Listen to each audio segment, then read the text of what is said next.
जय जय श्री राधे। भक्ति भक्ति भगवंत गुण चतुर्नाम बपुए, इनके पदबंधन की नाशे बेग्नियने। आज के सत्संग में श्री पीपा जी का आगे का चरित्र वर्णन करते हैं। अब वो परम भक्त श्री चीदर जी के यहाँ पहुँचे हैं। प्रियादास जी कहते हैं, दूतिया पति देखे आए भागवते पे, घर की कुअतिरति सांची ले दिखाई है। लहंगा उतार बेच दियो तको सीधो लियो, करो अजू पाक बधु कोठी में दुराई है। करीले रसोई सोई भोग लगे बैठ गयो, आवो मिले दो कही पाचे सीत भाई है। बाहू को बुलावो लावो आन के जिमावो, तब सीता गई ठोर जाए नगनी लखाई है।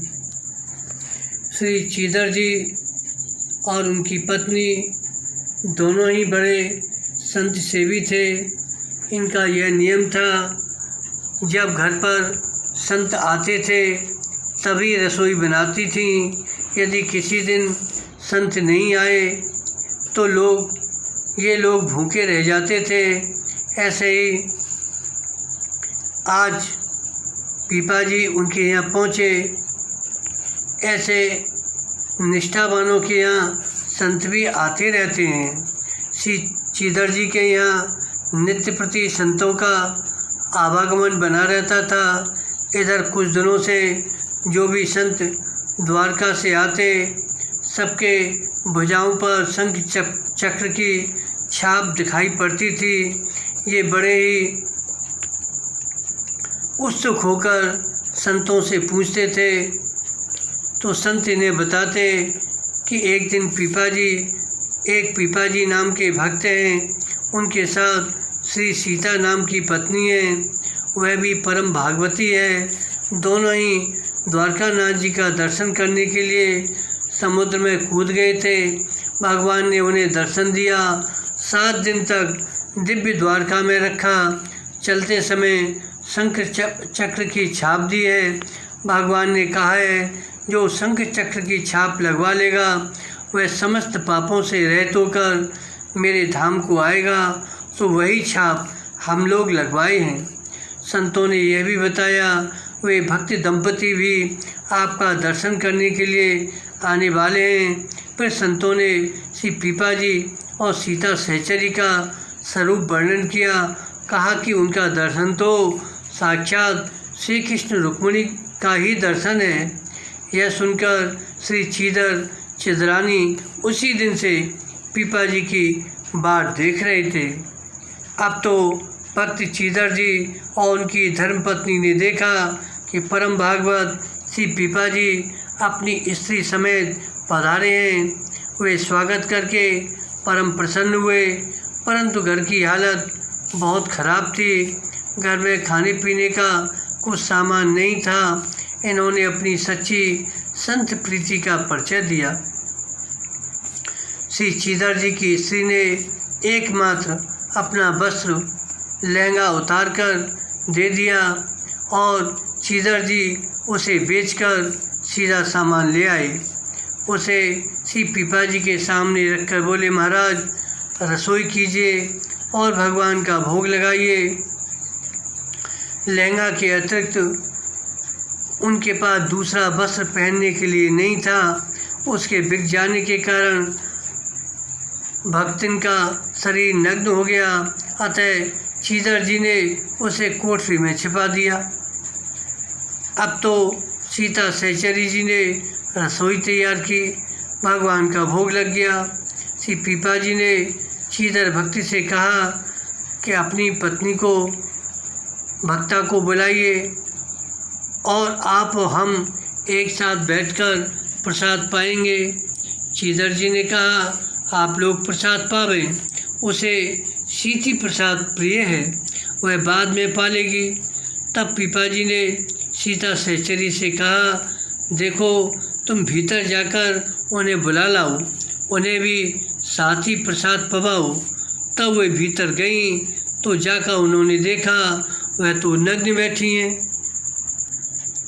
सीता सहचरी ने जब उन चीदरनी को नग्न देखा तो पूछा कि ये क्या बात है, आपका शरीर उघाड़ा क्यों है।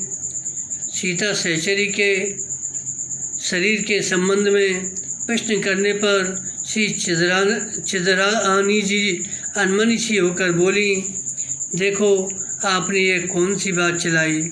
मैं तो सोचती थी आप श्री कृष्ण का दर्शन करके आई हैं, कुछ श्री कृष्ण संबंधी वार्ता करेंगी, हमें भी श्री कृष्ण दर्शन करावेंगी। अतः हम आपकी प्रतीक्षा कर रही थी, आपके दर्शन के लिए लालच थी, परंतु आपने भी लौकिक वार्ता चलाई।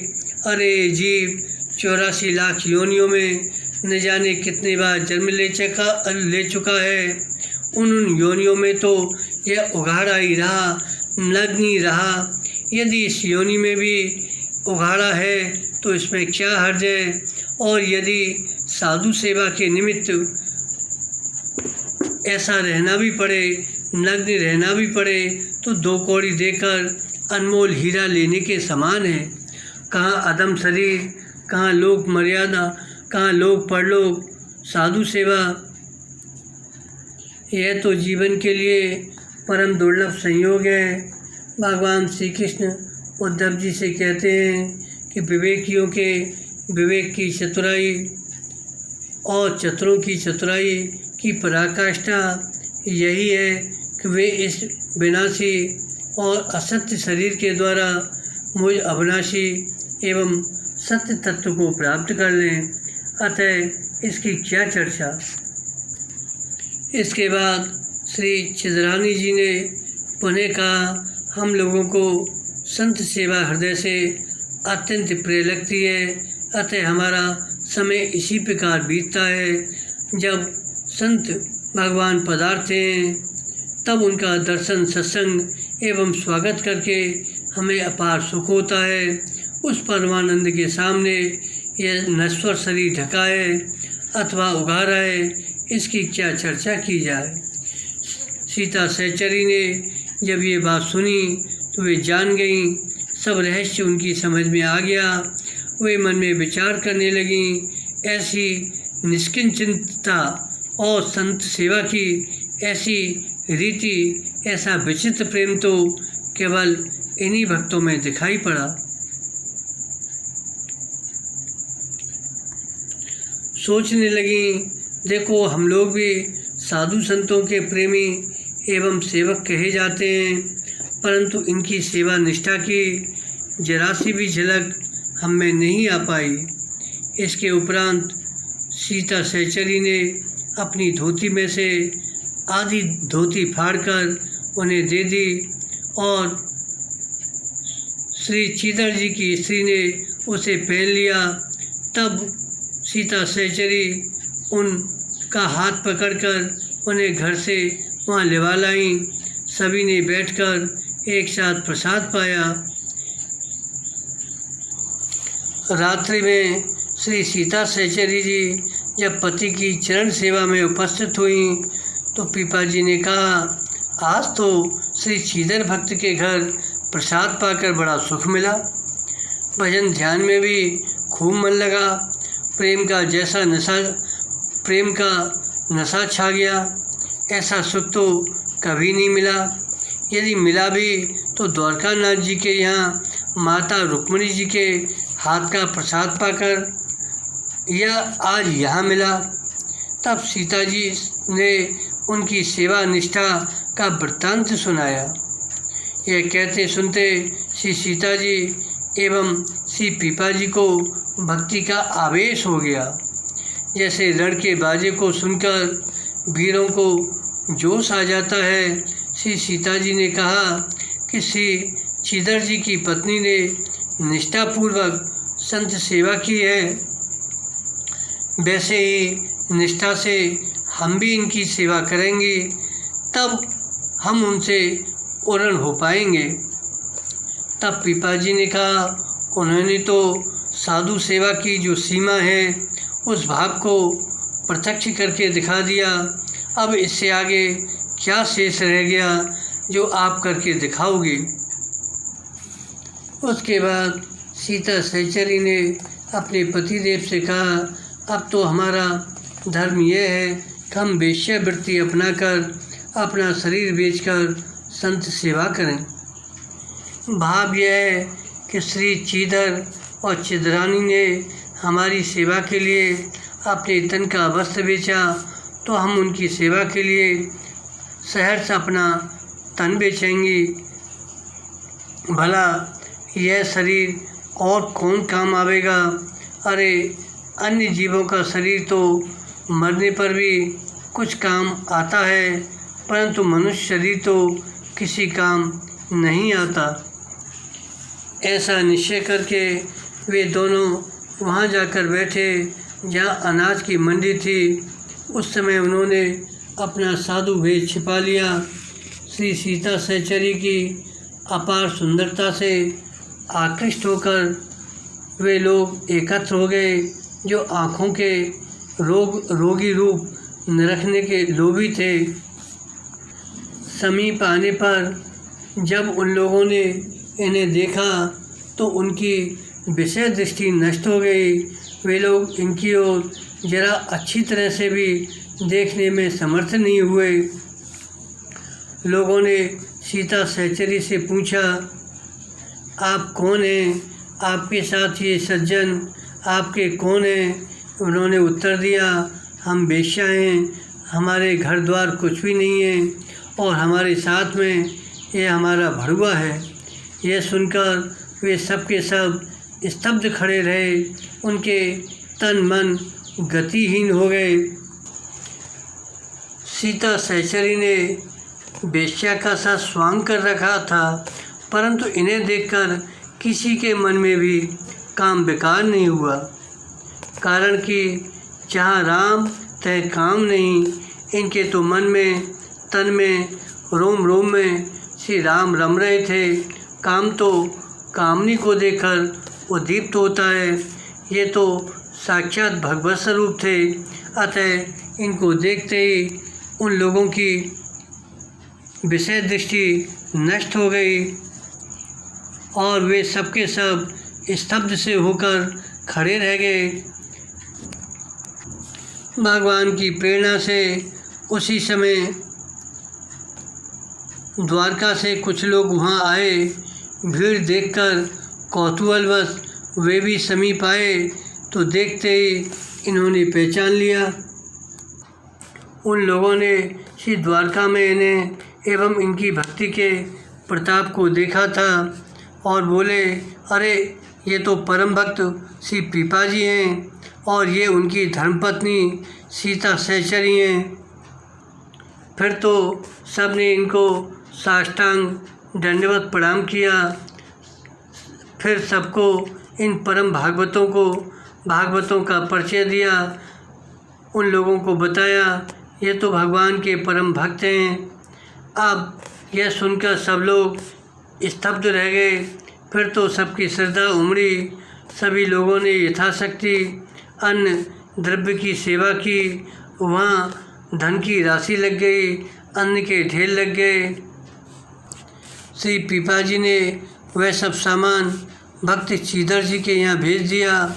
श्री चीदर जी ने साधु और ब्राह्मणों को खिला पिलाकर एवं दक्षिणा देकर सर्वस्व समाप्त कर दिया। इस प्रकार श्री पीपा दंपति और श्री चीदर दंपति दोनों ही संत सेवा निष्ठा का अनुपम उदाहरण हैं। इसके उपरांत श्री चीदर भक्त से आज्ञा मांगकर उनसे विदा लेकर सीता सहचरी सहित पीपाजी टोंडे ग्राम आए। जिस दिन कोई प्रेमी संत वैष्णव मिल जाते उस दिन तो खूब तृप्त होकर प्रसाद पाते। जिस दिन ऐसा संयोग नहीं बनता उस दिन भूखे रह जाते, परंतु विमुख के यहाँ का अन्न नहीं ग्रहण करते।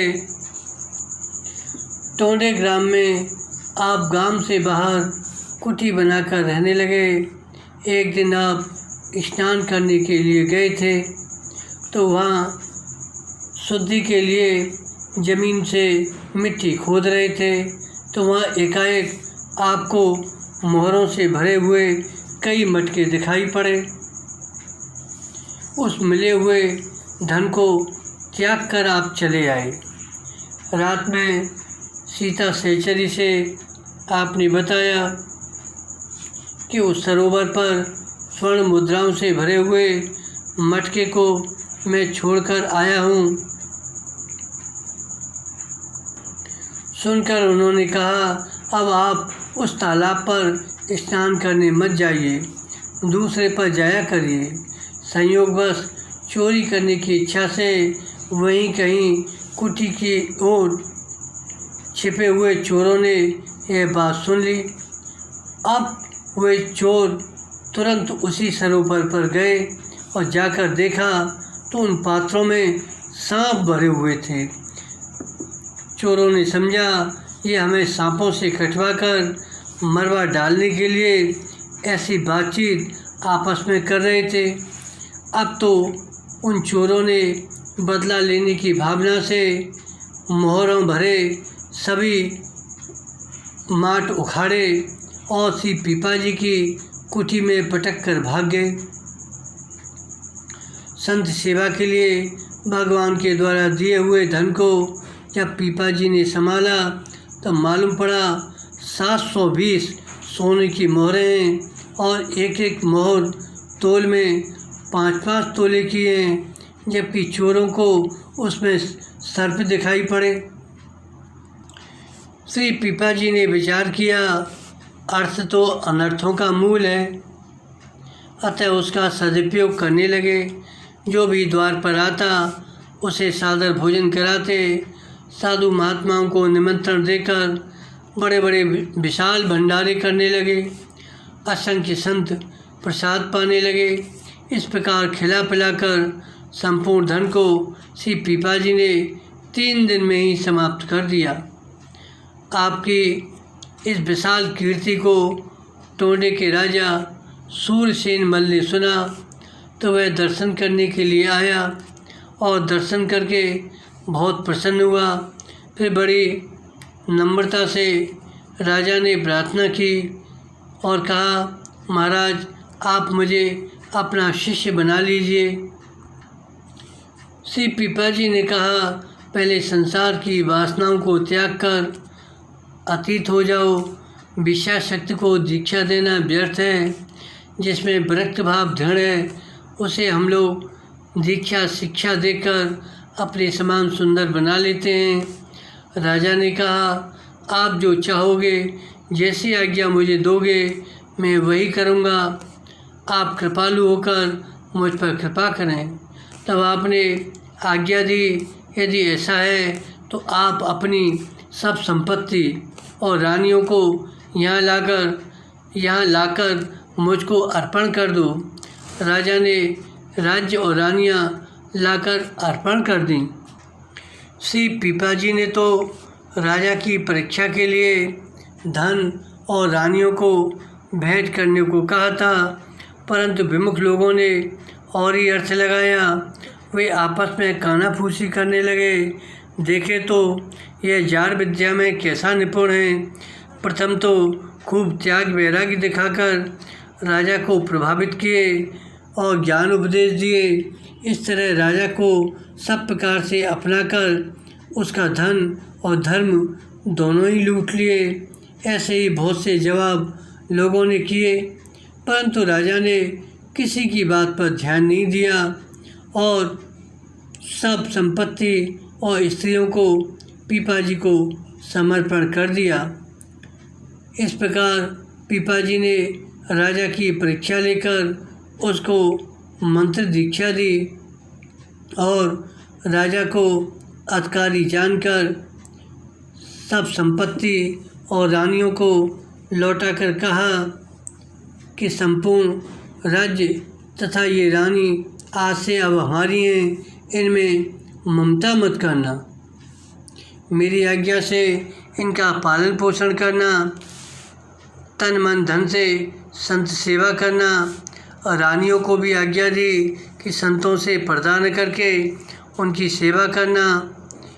इसके बाद राजा ने बहुत अन्य विनय करके गुरुदेव को एक घोड़ा और संत सेवा के लिए बहुत सा धन भेंट किया। आपने उसमें से कुछ धन रख लिया, शेष राजा को लौटा दिया। गुरुदेव के उपदेशानुसार राजा ने अहंकार को त्याग दिया और सभी जीव जंतुओं को अपने से बड़ा मानने लगा। यह समाचार सुनकर राजा के भाई बंधु जल भुन गए कि इन्होंने मेरे भाई पर न जाने कौन सा यंत्र मंत्र चला दिया कि परम प्रतापी राजा होकर भी वह एकदम दीन हो गया है, सबको हाथ जोड़ता फिरता है। कोई भी मुंडी बैरागी आ जाए उसके चरणों में पड़ जाता है, चरणामृत लेता है, एकदम सत्ता को खो दिया है। उसका सब प्रताप ही न जाने कहाँ चला गया। परंतु महान प्रतापी श्री पीपाजी से वे कुछ भी नहीं कह सके। इसी बीच एक व्यापारी बैलों को खरीदने के लिए टोंडे गांव को आया। राजा के भाइयों ने उसे बहकाया और उस बंजारे को समझा दिया कि पीपाजी बड़े विलक्षण व्यापारी हैं और उनके पास बहुत अच्छे अच्छे बैल हैं, वहीं चले जाओ।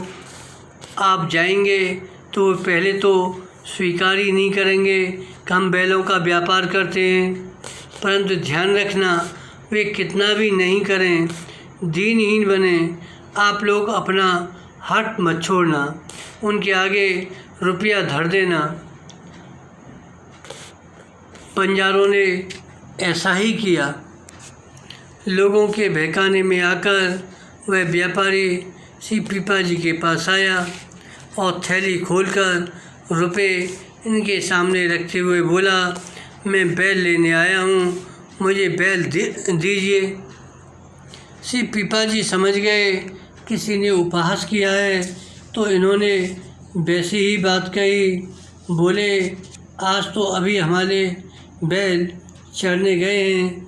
बात यह थी, उस दिन कहीं भंडारा था, सब संत वहीं गए थे। पीपाजी ने संतों को बैल कहा। इसमें भाव यह है, बैल धर्म का स्वरूप है। संत भी परम धर्म के ज्ञाता वक्ता होने के कारण परम धर्म के स्वरूप हैं। जैसे बंजारों के बैल एक जगह से दूसरी जगह माल ले जाते हैं, उसी प्रकार संत भी इस लोक से परलोक पहुंचाते हैं। अर्थात इस लोक में जो संत सेवा के लिए खर्च किया जाता है वह परलोक में अनंत गुना होकर सुखदायी होता है, संतों को दिया हुआ अनंत हो जाता है। इसलिए पीपाजी ने कहा, आपको जितने बैल चाहिए उतने मिल जाएंगे, परंतु आज अभी यहाँ नहीं है, गांव में चरने के लिए भेज दिए, कल दोपहर को आकर आप ले लीजिए। इसके बाद वह व्यापारी तो रुपए देकर चला गया। आपने संतों को बुलाकर भंडारा महोत्सव कर दिया, उसी में सब रुपए खर्च कर दिए। वह बंजारा निर्धारित समय पर आ गया, बोला, मुझे बैल दीजिए। बैल कहाँ हैं? उस समय पंगत हो रही थी, सैकड़ों संत प्रसाद पा रहे थे। पीपाजी ने पंगत की ओर हाथ से संकेत करके कहा, यही सब मेरे बैल हैं, मैं इन्हीं का व्यापार करता हूँ, इनमें से जितने आपको चाहिए आप उतने ले जाइए। उस व्यापारी ने संतों के दर्शन किए, उसके हृदय में भक्ति भाव भर गया। वह उसी समय बाजार को गया और वस्त्र लाकर उसने सभी साधुओं को पहनाया। एक दिन श्री पीपाजी घोड़े पर चढ़कर स्नान करने के लिए सरोवर तालाब पर गए। घोड़े को वहीं छोड़कर आप स्नान करने लगे। इतने में ही दुष्ट चोरों ने आकर घोड़ा पकड़ लिया और उसे छिपा कर बांध दिया। आप जब स्नान करके आए तो घोड़ा ज्यों का त्यों खड़ा मिला, मानो उसी को ले आए हों। घोड़े पर चढ़कर आप अपने आश्रम आ गए। जब चोरों ने यह चमत्कार देखा तो वह डर गए और जो घोड़ा उन्होंने चुराया था उसे लेकर आए। तब वह नया घोड़ा नहीं दिखाई पड़ा जिस पर पीपाजी चढ़कर आए थे। यह चमत्कार देखकर उन चोरों ने चोरी छोड़ दी और श्री पीपाजी की शिष्यता स्वीकार की। एक बार श्री पीपाजी राजा सूरसेन मल के यहाँ एक झगड़े का फैसला करने के लिए गए। बात ये थी कि एक स्त्री के साथ एक से रंग रूप आकार प्रकार डील डौल अवस्था वाले एक समान बोलचाल चलने वाले दो पुरुष आपस में झगड़ते हुए राजा सूरसेन के पास आए। दोनों ही स्त्री को अपनी कह रहे थे और देखने में दोनों एक से ही लग रहे थे। समान रूप होने से बेचारी स्त्री भी अपने वास्तविक पति को पहचानने में असमर्थ हो रही थी।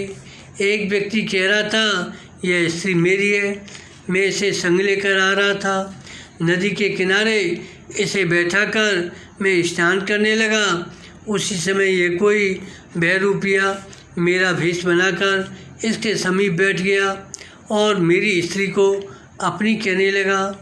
यही बयान दूसरा व्यक्ति भी दे रहा था। राजा उनके मंत्री वास्तविकता को समझने में असमर्थ हो रहे थे। अतः परम समर्थ सर्वश्री गुरुदेव पीपाजी को बुलाए। पीपाजी ने दोनों को देखकर उनकी बातें सुनकर समझ गए, इनमें एक कोई कामरूप है, प्रेत है। अतः उसके पहचानने की आपने अपनी एक युक्ति की।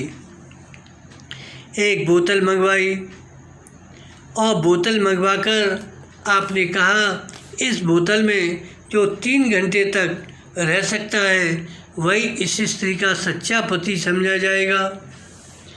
यह सुनकर उसका सच्चा पति तो इस प्रकार की सामर्थ्य के अभाव में रोने लगा, परंतु दूसरा जो वस्तुतः प्रेत था तुरंत ही वायु रूप होकर बोतल में घुस गया। श्री पीपाजी ने तुरंत बोतल की डाट बंद कर दी, प्रेत को मंत्र से कील करके पृथ्वी में गड़वा दिया। तब वह प्रेत इनसे गड़गड़ाने लगा, अपने उद्धार की प्रार्थना करने लगा। तब श्री पीपाजी ने कृपा करके उसका उद्धार कर दिया। स्त्री उसके सच्चे पति को दे दी।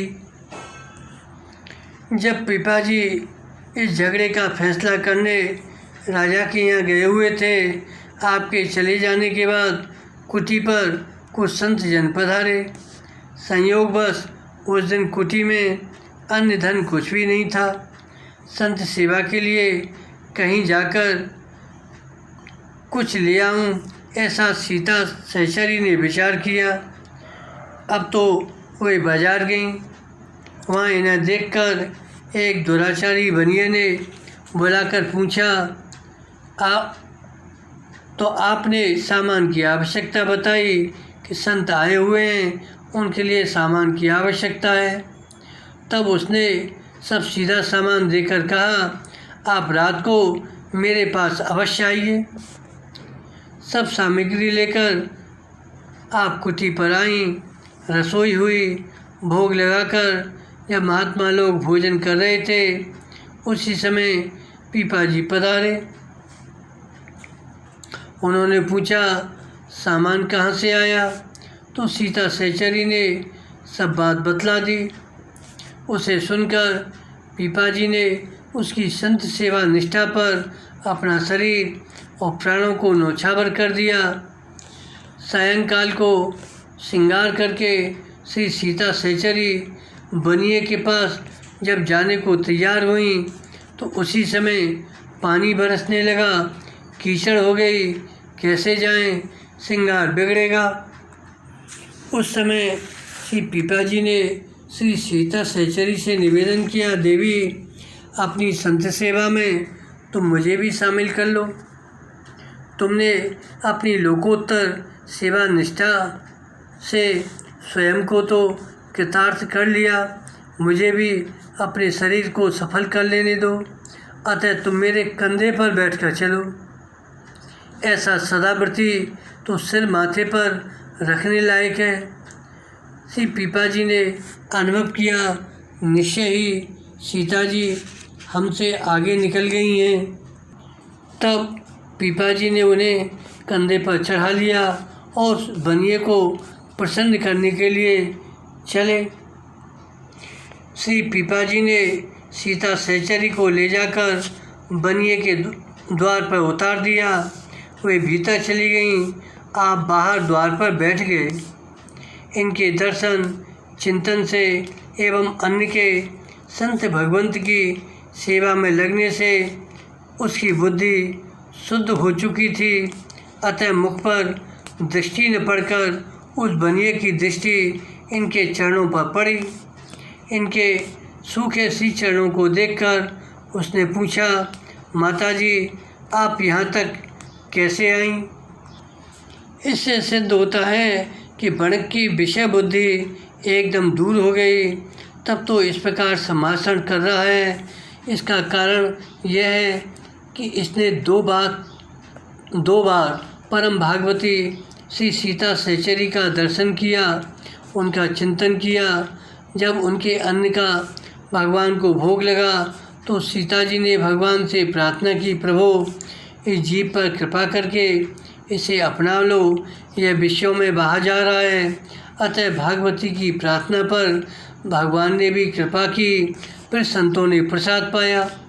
उससे भी उसके अशेष कल्मश नष्ट हो गए, अतः बुद्धि शुद्ध हो गई। प्राय तीसरे पुट में वस्त्र पर रंग चटकीला चढ़ता है, वैसे ही अब की बार के दर्शन में इस बनिया का हृदय भाव भक्ति से भर गया। उस बनिए ने इनके चरणों की तरफ देखकर पूछा कि आप यहाँ तक कैसे आई हैं? इन्होंने उत्तर दिया, स्वयं स्वामी जी अपने कंधे पर बैठा कर लाए हैं। पर उसने पूछा, वे कहाँ हैं? आपने कहा, तुम जाकर देखो, वे बाहर ही होंगे। वे बाहर आकर श्री पीपाजी के चरणों में गिर गया, बोला, आप कृपा करके हमारी रक्षा करो, आप तो जीव मात्र को सुख देने वाले संत हैं। पीपाजी ने कहा, आप अपने मन में किसी प्रकार का शंका व भय न करें, निसंकोच एवं निडर होकर अपना काम करें। आपने हम लोगों के साथ बड़ा भारी उपकार किया है। जिस धन के वास्ते सहोदर भाई भी परस्पर लड़ते मरते और मारते हैं, वह धन आपने बिना रुक्का लिखाए ही संतों की सेवा के लिए दे दिया। अब तो वह बनिया लज्जा और ग्लानि के मारे दबा मरा जा रहा था। वह चाहता था कि धरती फट जाए, मैं उसमें समा जाऊं तो अच्छा है। उसकी आंखों से आंसुओं की धारा बह रही थी और पीपाजी ने उसे इस प्रकार दुखी देखा तो उन्हें बड़ी दया आई, उसे दीक्षा दी। वह भगवत भक्ति पाकर कृतार्थ हुआ। श्री पीपाजी के सीता सहचरी को कंधे पर चढ़ाकर बनिए के यहाँ पहुँचने की बात चलते चलते राजा सूरसेन मल के कानों में पड़ी। राजा की भरी सभा में भक्ति विमुख ब्राह्मणों ने श्री पीपाजी की निंदा करते हुए कहा, उनका ये आचरण धर्मशास्त्र के बिल्कुल विरुद्ध है। राजा के मन में भी यही आया, वस्तुतः इससे प्रतिष्ठा में हानि हुई है, यह अनुचित कार्य है। राजा कहने लगा, उन्हें सीधा सामान की आवश्यकता थी तो मेरे यहाँ संदेश भिजवा देती, ऐसा निंद कार्य करने की क्यों सोची। वस्तुतः अब तक भक्ति का रहस्य राजा की समझ में नहीं आया था। उसका हृदय विशुद्ध भक्ति के रस से सरस नहीं हो पाया था, इसलिए गुरुदेव के श्री चरणों में भी उसकी प्रीति घट गई। देखो, भक्ति के समक्ष लोक धर्म गौण होता है। इसी से भगवान श्री कृष्ण कहते हैं, सर्वधर्मान परित्यज्य मामेकं शरणं व्रज अहम त्वा सर्व पापेभ्यो मोक्षयिष्यामि मा शुचः। भगवान श्री कृष्ण कहते हैं, सब धर्मों को अर्थात संपूर्ण कर्मों के आश्रय को त्याग कर केवल एक मुझ सच्चिदानंद घन वासुदेव परमात्मा की अनन्य शरण को ग्रहण करो, मैं तुझे संपूर्ण पापों से मुक्त कर दूंगा। इस तरह राजा को भक्ति का रहस्य समझ में नहीं आया था। उसका गुरुदेव के चरणों में अनुराग प्रीति घट गई। अब यह जानकर समर्थ पीपाजी ने उसे समझाने एवं उसके हृदय में भक्ति स्थिर करने का विचार किए। बात यह है कि अंधे पुरुष को अपने गांव का रास्ता मालूम रहता है, परंतु यदि दूसरे गांव जाना हो तो केवल रास्ता बताने से काम नहीं चलता, उसे तो लठिया पकड़कर गांव तक पहुंचाना पड़ता है। उसी प्रकार संसारी लोगों को संसार की राह मालूम है, उन्हें यदि परमधाम पहुंचाना है तो केवल साधन संकेत से काम नहीं चलेगा, उन्हें तो पग पग पर संभालना होता है जब तक वह लक्ष्य तक न पहुंच जाएं, अन्यथा बीच में ही भटक जाएंगे। श्री पीपाजी ने विचार किया, यदि हम राजा को नहीं संभालते हैं तो गुरु धर्म से गिर जाएगा और आखिर शिष्य तो है ही, संबंध से स्नेह होता है। यह विचार करके पीपाजी राजा को समझाने के लिए चले। पीपाजी ने राज द्वार पर पहुंचकर द्वारपालों के द्वारा अपने आगमन की सूचना भेजी। भीतर से राजा ने कहल भेजा कि इस समय पूजा कर रहे हैं, कुछ देर बाद आएंगे। यह सुनकर पीपाजी ने कहा, राजा बड़ा मूर्ख है, मोची के घर बैठकर जूते गांठ रहा है और कहता है मैं सेवा पूजा कर रहा हूँ। भाव यह है, भगवान की इष्ट की सेवा करना तो ठीक है, परंतु तन को सेवा में रखना, मन को दूसरी जगह रखना, यह कौन नीति है। देखो, गुरु द्वार पर खड़े रहें और तुम हरि सेवा का स्वांग करके बैठे रहो, यह कौन सी नीति है।